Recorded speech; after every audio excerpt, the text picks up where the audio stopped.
باللہ من الشیطان الرجیم بسم اللہ الرحمن الرحیم وَلَقَدْ عَلِمْتُمُ الَّذِينَ اعْتَدَوْا مِنْكُمْ فِي السَّبْتِ فَقُلْنَا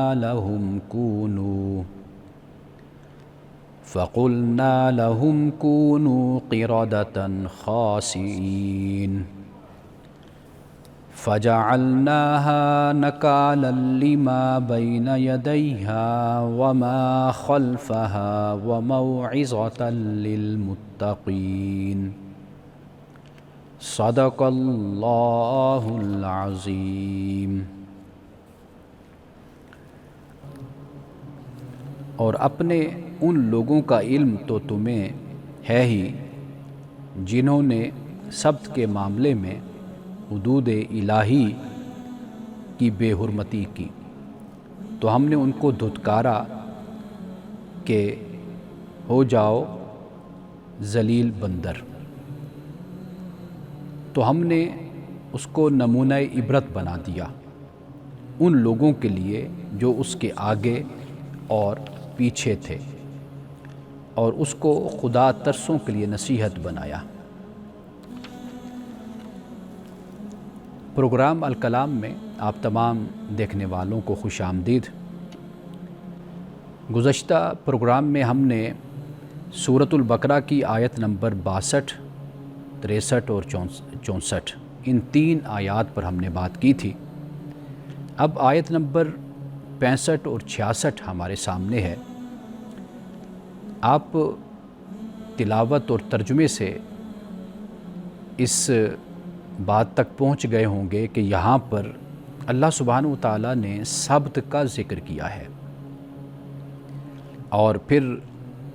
بطور سزا کے بندر بنانے کا بھی ذکر یہاں پر کیا گیا ہے۔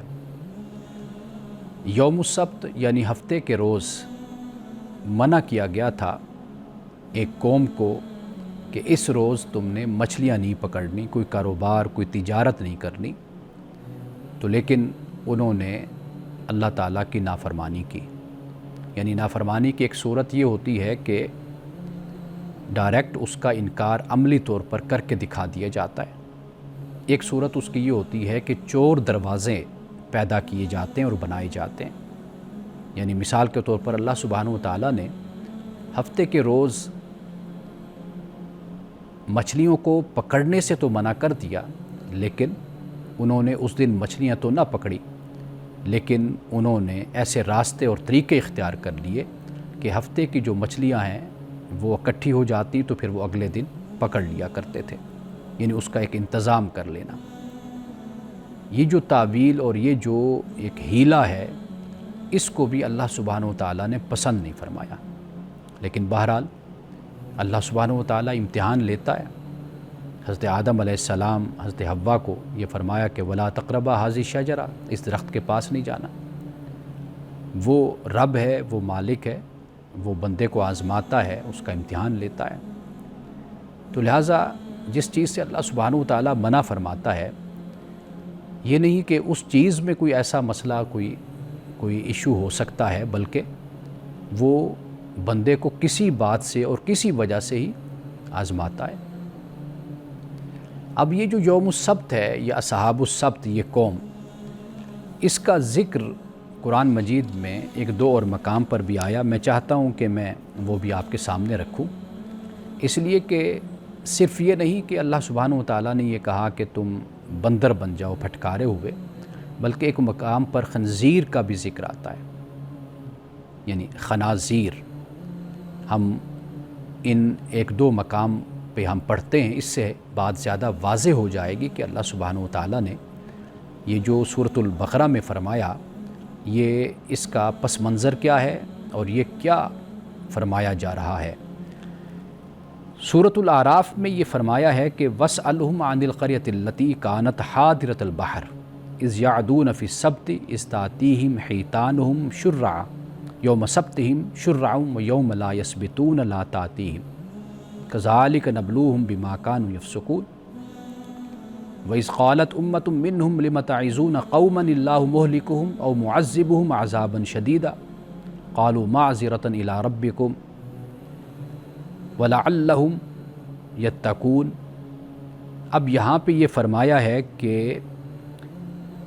اے نبی صلی اللہ علیہ وسلم آپ ان سے پوچھئے بستی کے بارے میں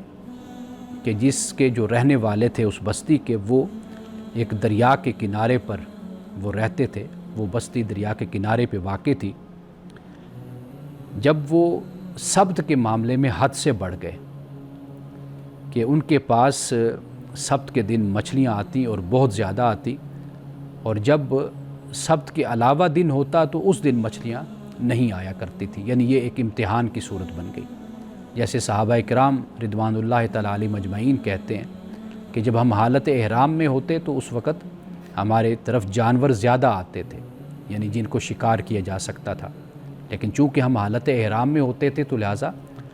شکار کرنا تو ممنوع ہے حالت احرام میں، لیکن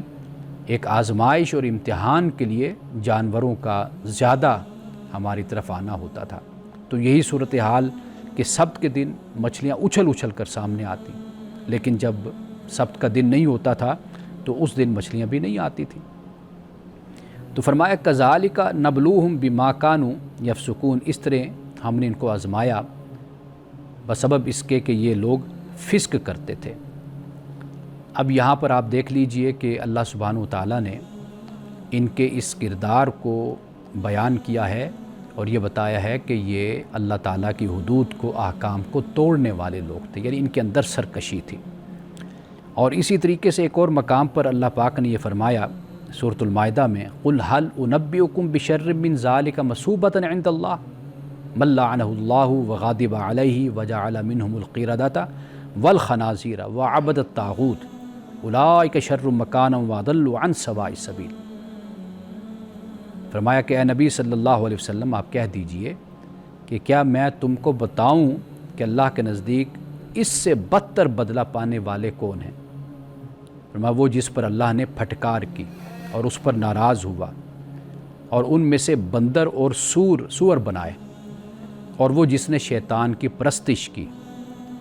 یہ مرتبہ میں بدتر اور سیدھے راستے سے بہت دور پھٹکے ہوئے ہیں۔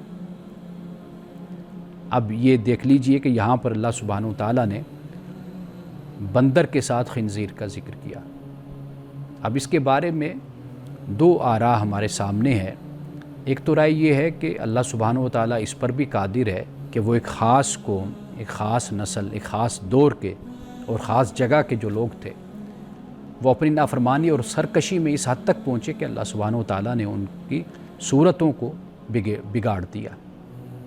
یعنی فزیکل ٹرانسفارمیشن جس کو کہا جاتا ہے، فیس ہی، چہرے ہی بدل گئے۔ یہ بھی اللہ کے اختیار میں ہے، اس کی قدرت میں ہے۔ اور اس حوالے سے چند باتیں ہمیں جو روایات میں ملتی ہیں وہ یہی ہے کہ جو بنے اور پھر وہی مر کھپ گئے، ختم ہو گئے، یعنی یہ نہیں کہ ان کی نسل پھر آگے چلی۔ تو ایک تو یہ ہمیں روایت ملتی ہے، لیکن دوسری بات جو ہے وہ یہ ہے کہ اگر دیکھا جائے کہ آخر اللہ سبحانہ وتعالیٰ نے خنزیر کا یا بندر کا جو ذکر کیا ہے وہ کن خرابیوں کی بنیاد پر ذکر کیا ہے۔ وہ چند ایسی عادات ہیں ان جانوروں کی جو میں آپ کے سامنے رکھتا ہوں، جس سے بات بالکل واضح ہو جائے گی۔ اور حقیقتاً ایسے ہی ہے کہ جو قوم اللہ کے احکام سے منہ موڑتی ہے اور اللہ کے دین سے سرکشی اختیار کرتی ہے تو اس کی حالت یہی ہو جاتی ہے۔ ایک تو ان جانوروں کی جو عادت ہے وہ یہ ہے کہ یہ کچھ کرنے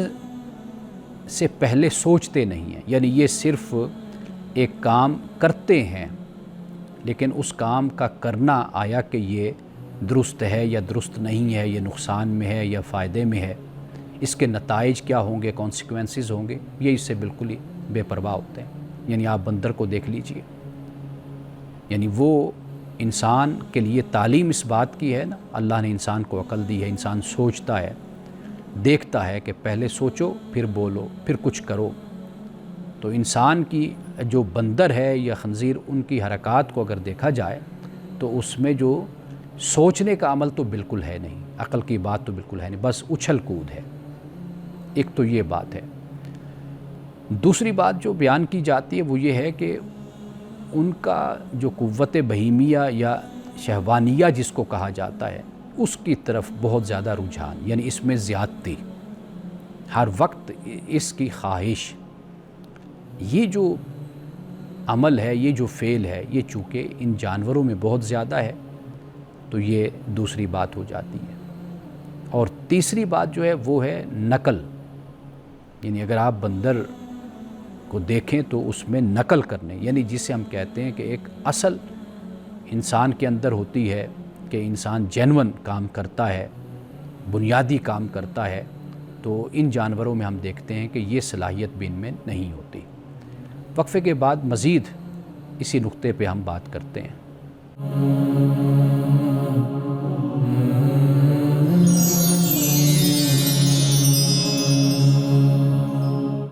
وقفے سے پہلے ہم اس نقطے پہ بات کر رہے تھے کہ آخر اللہ سبحانہ وتعالیٰ نے یہ جو فرمایا کہ فَقُلْنَا لَهُمْ كُونُوا قِرَدَةً خَاسِئِينَ، کہ ہم نے کہا کہ ہو جاؤ بندر پھٹکارے ہوئے، یا پھر خنازیر کی بات کی ہے، سور کی بات کی ہے، تو اللہ سبحانہ وتعالیٰ نے ان کو ایسا کیوں فرمایا؟ تو ایک پہلو تو اس کا یہ ہے کہ واقعی طور پر واقعتاً یہ بندر کی شکل ان کی ہو گئی تھی۔ اگر انسان اور بندر کو دیکھا جائے تو کافی مشابہت ہوتی ہے، ایک تو یہ بات ہے۔ اور اس کے بارے میں پھر روایات جو ہیں وہ یہ ہیں کہ یہ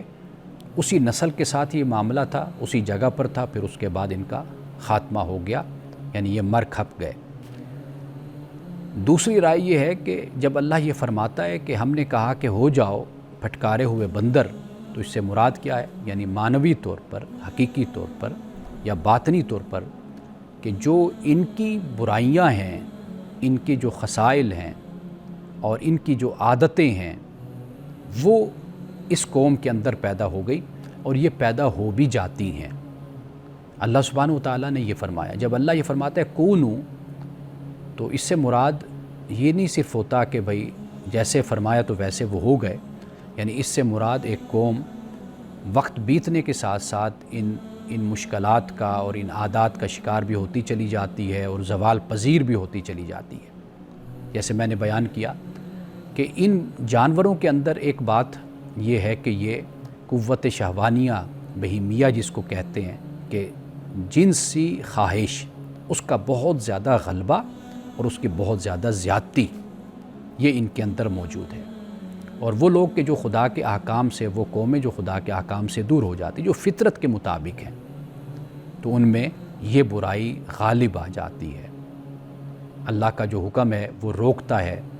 اللہ نے اس خواہش کی تکمیل کے لیے صرف ایک راستہ جائز رکھا ہے، اور وہ ہے نکاح کا راستہ۔ اس کے علاوہ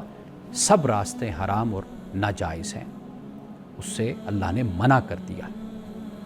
یہ نفسیاتی حوالے سے بھی انسانی صحت اور انسانی شخصیت اور انسانی ذہن کے لیے سب سے اچھا حکم اور فیصلہ ہے یہ۔ اسی طرح دوسری جو خرابی نظر آتی وہ یہ ہے کہ اچھل کود ہے، بس کوئی بھی کام ہے اس کے پیچھے عقل نہیں ہے، اس کے پیچھے عقل کا استعمال نہیں ہے، سوچ بچار نہیں ہے۔ یہ ان جانوروں میں یہ بات نظر آتی ہے، آپ بندر کو دیکھ لیجئے۔ تیسری بات یہ کہ جسے جینوینٹی کہا جاتا ہے کہ ایک قوم اپنی اصل کو کھو بیٹھتی ہے، یعنی ان کی جو کریٹیو ایبیلٹی ہے، صلاحیت ہے، تخلیقی صلاحیت ہے، وہ ختم ہو جاتی ہے۔ ان کے اندر بھی یہی بات نظر آتی ہے کہ اگر آپ مثال کے طور پر بندر کو دیکھیں تو آپ اس کی طرف جو چیز پھینکیں گے وہ واپس، یعنی جس طرح آپ اس کے ساتھ کریں گے وہ اسی طرح ہی نقل کر کے آپ کو دکھائے گا، یعنی امیٹیشن جس کو کہا جاتا ہے وہ بھی اس کے اندر ہوتی ہے۔ تو لہٰذا سمجھ یہ آتی ہے کہ وہ قوم جو اللہ کے حکم سے روگردانی کرتی ہے، منہ پھیر لیتی ہے، ایک تو جنسی بے راہ روی اس قوم میں زیادہ ہو جاتی ہے۔ دوسری بات یہ ہے کہ وہ اپنی تخلیقی صلاحیت، جینوینٹی جو ہے وہ اپنی کھو بیٹھتے ہیں، کریٹیو ایبیلٹی ان کی ختم ہو جاتی ہے۔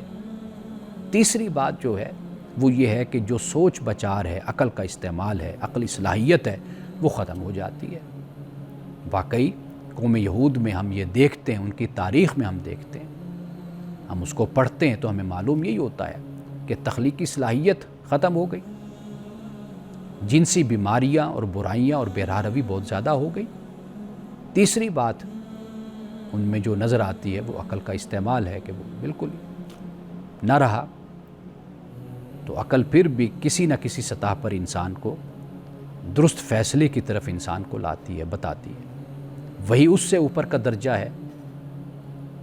عقل کوئی فیصلہ کرے، ممکن اس میں نقص اور خطا ہو، لیکن وہی جو بتاتی ہے، جو خدا کا حکم اور خدا کی ہدایت، اس میں کوئی نقص اور کمی نہیں ہے۔ تو یہ خرابیاں ہیں کہ جو ان میں موجود تھی، جو ہم تاریخ میں پڑھتے ہیں اور ہمیں معلوم ہوتا ہے۔ اور یہ بات قرآن مجید میں مختلف مقامات پر مختلف اسلوب اور انداز میں بیان بھی کی گئی ہے۔ یعنی مثال کے طور پر آپ دیکھیے کہ قرآن پاک نے کتے کا ذکر کیا اور انسان کو اس سے تشبیہ دی، بتایا کہ بھئی جیسے کتا ہے، انسان دیکھتا ہے، سمجھتا ہے، لیکن کتا سونگھتا ہے، یعنی وہ اپنی سونگھنے کے پیچھے وہ چلتا ہے۔ اسی طرح گدھے کی قرآن پاک نے مثال دی ہے کہ یہ لوگ ہیں تو تورات کے عالم، لیکن ان کی حالت یہ ہے کہ بس ایسے ہی ہیں کہ جیسے گدھے پر کتابیں لاد دی جائیں۔ یعنی انسان پڑھتا ہے تو کیوں پڑھتا ہے؟ اس لیے کہ وہ اپنے کردار کو بدلے، اپنے اخلاق کو بدلے، اپنی معاشرت کو بدلے، اپنی سوچ اور فکر کو بدلے، تو ان میں وہ تبدیلی نہیں آتی۔ تو گویا قرآن مجید نے یہ سب کچھ اس لیے بیان کیا کہ یہ بتایا جائے کہ انسان کو اللہ تعالیٰ نے پیدا کیا ہے ارادہ اور اختیار کے ساتھ، اور وہ اپنی اس ارادہ اور اختیار کے ساتھ سے اچھا کام لے، اس کو یوٹیلائز کرے، اپنی ذات کے لیے بھی، معاشرے کے لیے بھی، اور اپنی آخرت کو بہتر بنائے۔ تو یہاں جب ہم اس کی بات کرتے ہیں بندر کی یا خنزیر کی، تو در حقیقت اس کے پیچھے بنیادی طور پر وجہ یہی ہے، اس لیے کہ جب روح اور اخلاق جو بگڑ جاتے ہیں تو پھر ان کو حیوان سے مثال دی جاتی ہے، اس کو حیوانیت سے اس کو بیان کیا جاتا ہے۔ یعنی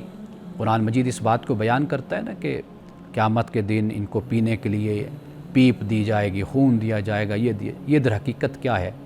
یہ در حقیقت بدعمالیاں ہیں، برے کردار ہیں، سود خوری ہے، شراب نوشی ہے، یہ رشوت ہے، یہ بدماشی ہے، یہ سرکشی ہے کہ جو اگلے جہان میں جا کر ایک شکل کی صورت میں ان کو پیش کی جائے گی کہ دنیا میں تو یہ سب کچھ تم بڑا اچھا سمجھ کے کیا کرتے تھے، اب آؤ یہ سب کچھ تمہارے سامنے ہے۔ تو کچھ چیزیں ایسی ہیں جو جسے میٹافوریکل ہم کہتے ہیں، سمبولک کہتے ہیں،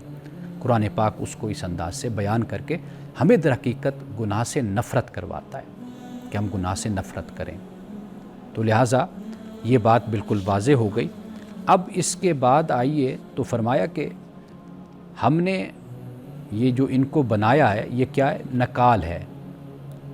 یہ عبرت، نمونہ عبرت ہم نے ان کو بنایا، کن کے لیے؟ جو لوگ موجود ہیں ان کے لیے بھی، اور جو بعد میں آنے والے ہیں ان کے لیے بھی ہم نے ان کو عبرت اور نمونہ عبرت جس کو کہتے ہیں وہ بنایا ہے۔ تو حقیقت ہے یہی کہ اگر ایک قوم عروج پر ہو، کمال پر ہو، پھر وہ زوال پذیر ہو جائے اور اپنی تخلیقی صلاحیتیں تباہ کر بیٹھے، عقل کی جستجو اور عقل و فکر کو ختم کر بیٹھے، اور پھر اس قوم کی حالت یہ ہو جائے کہ اس میں جنسی بے راہ روی پھیل جائے، تو وہ واقعی پھر نمونہ عبرت بن جاتی ہے۔ زوال کی بنیادی وجوہات بھی یہی ہیں جو قرآن پاک بیان کر رہا ہے۔ تو یہاں پر یہ حقیقت واضح ہو جاتی ہے، اور اللہ پاک جو فرماتا ہے آخر میں وہ یہ ہے کہ اور جو متقین ہیں ان کے لیے اللہ سبحانہ و تعالیٰ نے اس کو نصیحت بنایا ہے۔ یہ بات بھی بہت سمجھنے والی ہے، اس لیے کہ سبق ہمیشہ اس کے لیے ہوتا ہے کہ جو سبق حاصل کرنا چاہتا ہے، جس میں کوئی احساس ہوتا ہے، جس میں کچھ چاہت ہوتی ہے کہ وہ اچھائی کے راستے کو اختیار کرے، اچھائی کے راستے پر چلے۔ اور جو ایسا نہیں کرتے تو اللہ سبحانہ و تعالیٰ نے فرما دیا کہ بھئی یہ جو میری کتاب ہے اور یہ جو میں تاریخ بیان کرتا ہوں اور یہ جو واقعات کو میں بیان کرتا ہوں، ان واقعات کو بیان کرنے کی جو حکمت ہے وہ حکمت یہ ہے کہ جو معاشرے میں اچھے لوگ ہیں، متقین ہیں، اور جو چاہتے ہیں کہ ہم اللہ کے حکم کے مطابق اپنی زندگی کو گزاریں، تو پھر تو فرمایا کہ یہ ان کے لیے یہ نصیحت ہے، متقین کے لیے نصیحت ہے۔ آج اپنی گفتگو یہاں تک ہم رکھتے ہیں اور ایک وقفے کے بعد سوالات کی طرف ہم آئیں گے. تو ایک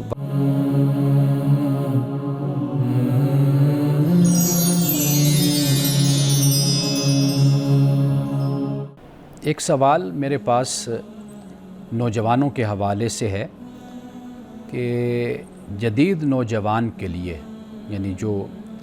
ماڈرن ایجوکیشن حاصل کرتا ہے، دنیا میں جاتا ہے، پڑھتا ہے، سائنس کی تعلیم لیتا ہے، تو اس کے لیے یؤمنون بالغیب، یہ کچھ سوالات ایسے ہیں کہ جو ابھی سورۃ الفاتحہ جو ہم نے پڑھی اس سے متعلق کچھ سوالات ابھی مزید بھی میرے پاس ہیں، لیکن چونکہ سوال تو مختصر ہوتا ہے لیکن اس کا جو جواب ہوتا ہے وہ بڑا تفصیلی ہوتا ہے، تو میں اس لیے بعض اوقات اس سے ایوائڈ کرتا ہوں کہ زیادہ وقت صرف ایک ہی سوال پر پھر ہمارا لگ جاتا ہے، اگرچہ اس کا جواب بھی تفصیلی ہے. اب وہ یہ ہے کہ یؤمنون بالغیب کا تصور سائنسی ذہن کے ساتھ کیسے ہم آہنگ ہو سکتا ہے، یعنی کہنے کا مطلب یہ کہ جو سائنسی ذہن ہے اس کو ہم یؤمنون بالغیب یہ ہم کیسے سمجھا سکتے ہیں، کیسے بتا سکتے ہیں. دیکھیے پہلی بات یہ ہے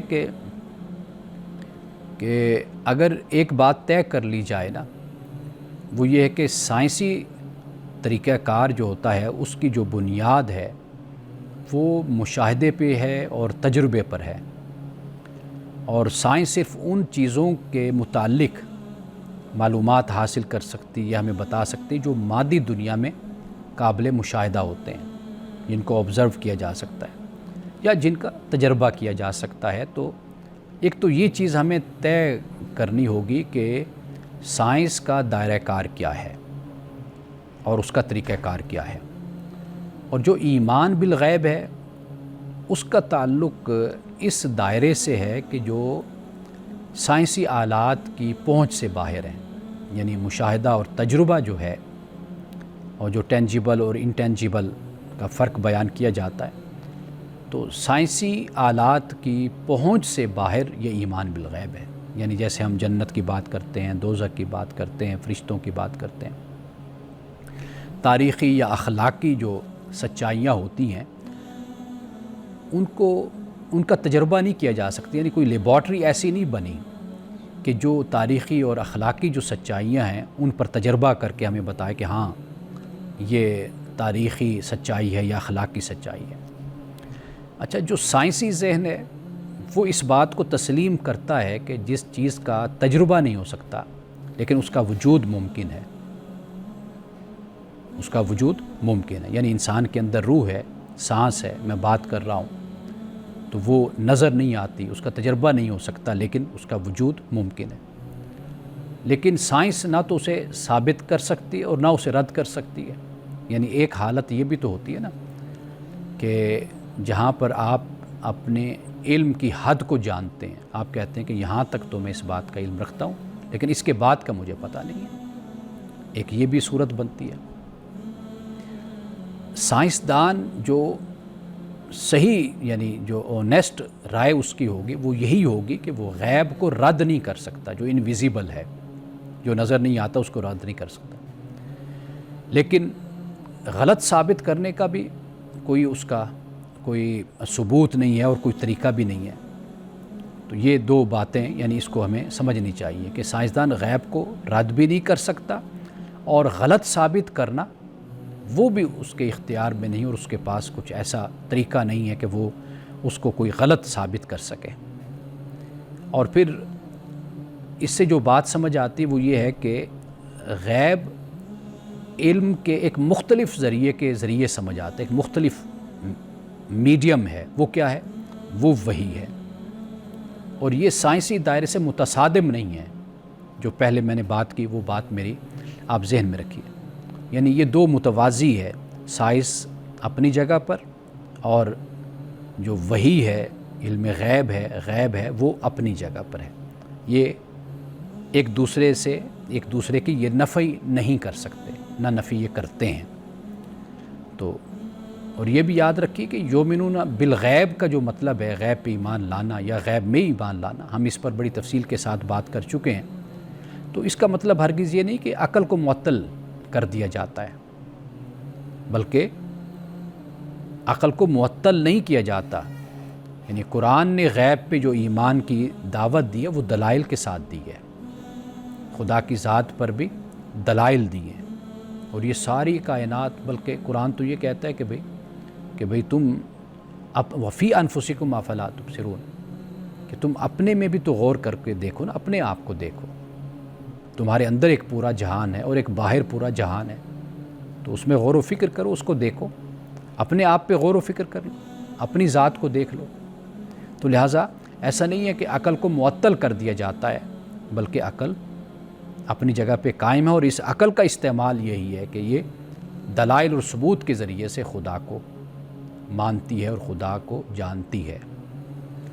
اب اس کے بعد یعنی سائنسی علم کی اگر ہم بات کریں، آخری جملے تو وہ یہ ہے کہ حقیقت کے مادی پہلو کو سائنسی علم واضح کرتا ہے، اور جو ایمان بالغیب ہے یہ حقیقت کے ما بعد طبیعیاتی میٹا فزیکل اور روحانی پہلو کی یہ وضاحت کرتا ہے۔ تو اب اگر ان دونوں کو ملا لیا جائے تو پھر یہ ایک مکمل تصویر یہ بن جاتی ہے، یعنی اس پوری دنیا کی اور جہان کی اور انسان کی جو پوری تصویر ہے وہ ان دونوں سے مل کر ہی بنتی ہے۔ تو لہٰذا ایسا نہیں ہے کہ اگر انسانی ذہن ترقی کر گیا، جدید ہو گیا، اس نے سائنس اور ٹیکنالوجی کی تعلیم حاصل کر لی، تو اب وہ یہ سمجھے کہ بھئی مذہب جو ہے یہ بالکل آؤٹ ڈیٹڈ ہے اور اس کا جدید دور سے تعلق نہیں ہے۔ نہیں، ایسا نہیں ہے۔ ہم جدید دنیا میں رہتے ہوئے بھی جو حقائق ہیں، ما بعد طبیعیات ہیں،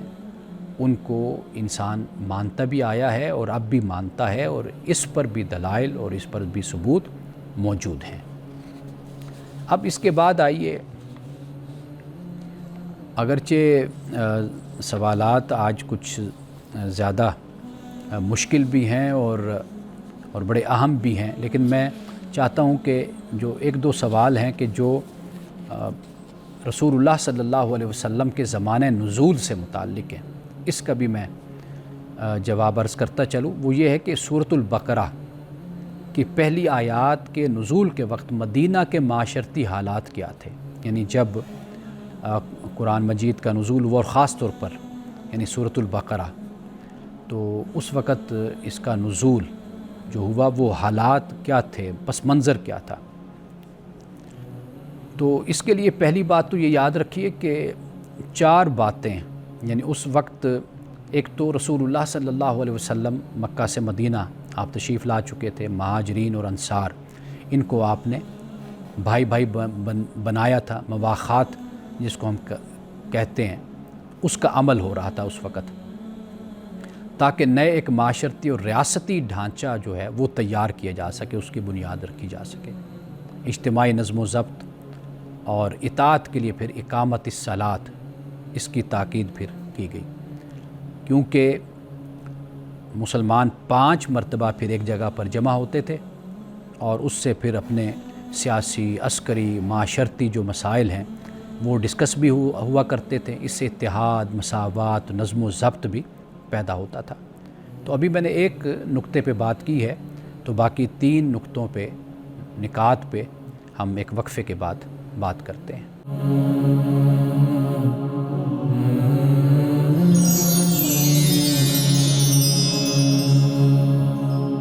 وقفے پہ جانے سے پہلے ہم اس سوال پہ بات کر رہے تھے کہ سورۃ البقرہ کی جو پہلی 5 آیات نازل ہوئی، تو اس وقت جو مدینے کے معاشرتی حالات تھے وہ کیا تھے۔ تو پہلا نقطہ جو میں نے آپ کے سامنے رکھا وہ یہ ہے کہ رسول اللہ صلی اللہ علیہ وسلم جب مدینہ تشریف لائے تھے تو مواخات کا عمل ہو رہا تھا، اور پھر اقامت الصلاۃ، نماز، 5 وقت مسلمان مسجد میں نماز پڑھتے تھے، اس سے اتحاد، مساوات اور نظم و ضبط بھی پیدا ہوتا تھا، اور مسائل بھی ڈسکس ہوتے تھے، چونکہ ایک نیا معاشرتی اور ریاستی ڈھانچہ اس وقت تیار کیا جا رہا تھا۔ مدینہ میں یہود کے 3 قبائل وہ وہاں پر رہتے تھے، یعنی بنو قینقاع، بنو نذیر اور بنو قریظہ، یہ آباد تھے۔ یہ لوگ معاشی اور علمی حوالے سے مضبوط یہ قبائل تھے، اور اسلام کی دعوت کے یہ مخاطب بھی تھے، لیکن صورتحال یہ تھی کہ یہ اپنی سابقہ جو ان کے نبوت کہہ لیجئے یا سابقہ جو ان کی روایات، اس پر ان کو بڑا فخر تھا، اور نئے دین کو قبول کرنے کے بجائے اس میں یہ رکاوٹیں پیدا کر رہے تھے۔ تو لہٰذا اسی لیے یہ جو 5 آیات ہیں ان میں آپ دیکھیے تو اللہ سبحانہ وتعالیٰ نے یؤمنون بما انزل الیک وما انزل من قبلک کا بھی ذکر کیا، یعنی ایک لحاظ سے یہ ان کو میسج تھا کہ صرف قرآن پر نہیں ایمان لاتے مسلمان، بلکہ جو پہلی کتابیں ہیں ان پر بھی مسلمان متقین مومنین ایمان لاتے ہیں۔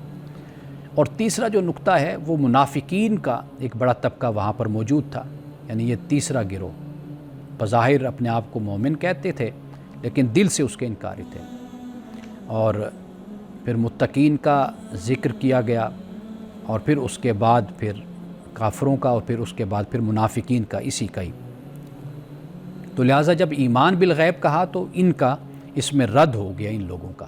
کہ جو ظاہر ایمان لاتے تھے لیکن اندر سے یہ بالکل ایمان نہیں لاتے تھے۔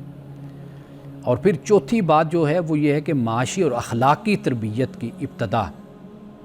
یہاں پر ہمیں نظر آتی ہے، یعنی مسلمان ایک نئے ماحول میں ایک اسلامی معاشرہ اور اجتماعی احکام پر عمل کرنے کے لیے کوشش کر رہے تھے اس وقت۔ اور یہ جو فرمایا وَيُقِيمُونَ الصَّلَاةَ اور وَمِمَّا رَزَقْنَاهُمْ يُنْفِقُونَ، اقامت الصلاۃ کا ذکر تو میں نے پہلے نقطے میں اس حوالے سے کر دیا کہ اللہ نے کہا کہ بھئی نماز قائم کرو تاکہ 5 وقت تم ملو، بیٹھو، بات کرو، تمہارے اندر اتحاد، مساوات اور نظم و ضبط تمہارے اندر پیدا ہو۔ اور یہ جو فرمایا کہ اس سے جو ہم نے دیا خرچ کرتے ہیں، اس کی تاکید کر کے اصل میں ایک مضبوط باہمی تعاون پر مبنی ایک معاشی نظام کی بنیاد ڈالی گئی تاکہ غربت کا خاتمہ ہو اور نئے معاشرے میں سخاوت اور ہمدردی کا جو کلچر ہے وہ پروان چڑھے، خاص طور پر مہاجرین کی مدد کے لیے۔ تو لہٰذا جو ایمان بالغیب ہے اور اقامت الصلاۃ اور پھر اس کے بعد انفاق فی سبیل اللہ، یہ تمام سماجی اور سیاسی چیلنجز کا ایک مؤثر روحانی اور ایک عملی حل تھا جو اللہ سبحانہ وتعالیٰ نے سورۃ البقرہ کی ابتدائی 5 آیات میں دیا۔ یعنی مدینہ میں مسلمان آئے، ایک معاشرہ انہوں نے قائم کرنا تھا اور اجتماعی معاملات تشکیل پانے تھے، تو لہٰذا اللہ سبحانہ وتعالیٰ نے ان 5 آیات میں یہ سب کچھ بیان فرمایا ہے۔ اب اس کے بعد ایک مختصر سا سوال لے لیتے ہیں، وقت ہمارے پاس کم ہے اب، وہ یہ ہے کہ الف لام میم جیسے حروف مقطعات ہیں، ان کا جو وجود ہے تو ہمیں عقل کی حدود اور وحی کی فوقیت پر کیا غور کرنے کی دعوت دیتا ہے، اس میں کوئی شک نہیں ہے۔ یعنی وحی کو جو فوقیت اور سپرمیسی جو وحی کو حاصل ہے انسان کی عقل پر، اور یہ بھی بتا دیا کہ عقل انسان کی وہ محدود ہے۔ اس حوالے سے صرف ایک نقطہ یعنی حروف مقطعات پہ جب ہم نے بات کی تھی، اگرچہ میں نے ذکر کیا تھا، یاد دہانی بھی ہو جائے گی۔ یعنی یہاں سے یہ بھی معلوم ہوتا ہے کہ حروف تہجی جو ہیں یہ تمہاری دسترس میں، یعنی جنہیں اللہ تعالیٰ نے چیلنج کیا کہ بھئی قرآن جیسی کتاب لاؤ، تو اللہ نے کہا کہ یہ حروف مقطعات جو ہیں یہ کیا ہیں؟ یہ حروف تہجی ہیں نا، الف سے لے کر یا تک حروف تہجی ہیں، لیکن چیلنج کر دیا کہ تم پھر بھی ایسا کلام نہیں بنا سکتے، یہ تمہاری دسترس میں نہیں ہے، لہٰذا یہ جو دسترس میں نہیں ہے یہ عقل کی محدودیت ہو گئی، اور جو وحی ہے اس کی فوقیت یہاں پر یہ بیان ہو گئی کہ بے شک انسان کو ہم نے عقل دی، شعور دیا، انسان کو ہم نے بڑی صلاحیتوں سے نوازا، لیکن انسان کے اس عقل، اس ارادہ اور اس اختیار کی بھی حدود ہیں، اس سے آگے نہیں بڑھ سکتا۔ تو لہٰذا اپنے ارادہ اور اختیار اور اپنی عقل کے اندر رہتے ہوئے جو دائرہ کار ہے اس میں تم زندگی گزارو، ترقی کرو، آگے بڑھو، اور نئے سے نئے زمانے تم دریافت کرو، اس پر کوئی پابندی نہیں، لیکن اپنی حد میں رہتے ہوئے۔ تو لہٰذا اگر ہم حروف مقطعات کو دیکھتے ہیں تو یہاں یہی میسج ہمارے لیے ہے کہ بھئی کہ حروف تہجی سے ہی بنا نا الف لام میم، باقی حروف بھی، لیکن ان حروف تہجی سے تم قرآن جیسی کتاب بنا کر تم نہیں لا سکتے۔ تو ناظرین کرام، آخر میں ایک مختصر سی حدیث رسول اللہ صلی اللہ علیہ وسلم نے صحابی کو نصیحت کرتے ہوئے فرمایا کہ یا بنیا اذا دخلت علی اہلک، اے میرے پیارے بیٹے جب گھر میں داخل ہوا کرو، اپنے گھر والوں کے پاس جایا کرو تو فسلم، تو پھر ان کو سلام کیا کرو، اس لیے کہ یکن برکتن علیک وعلی اہل بیتک، فرمایا کہ اگر تم گھر والوں پر سلام بھیجو گے، ان کو سلام کرو گے تو پھر کیا ہوگا؟ فرمایا کہ اس کی برکتیں ہوں گی، بلیسنگ ہوگی خدا کی طرف سے تمہارے لیے بھی اور تمہارے گھر والوں کے لیے بھی۔ تو لہٰذا جب ہم گھر میں داخل ہوں تو ہمیں سلام کہنا چاہیے، اور یہ بہت اچھی عادت ہے، ایک بہت اچھی روایت ہے، اسلامی روایت ہے، بڑے کو سلام کرنا اور دیکھنا کہ بھئی کوئی صاحب علم ہے، بڑا ہے، عمر میں بڑا ہے، مرتبے میں بڑا ہے، تو ضرور سلام ہمیں کہنا چاہیے۔ انہی الفاظ کے ساتھ اجازت دیجیے۔ السلام علیکم ورحمۃ اللہ وبرکاتہ۔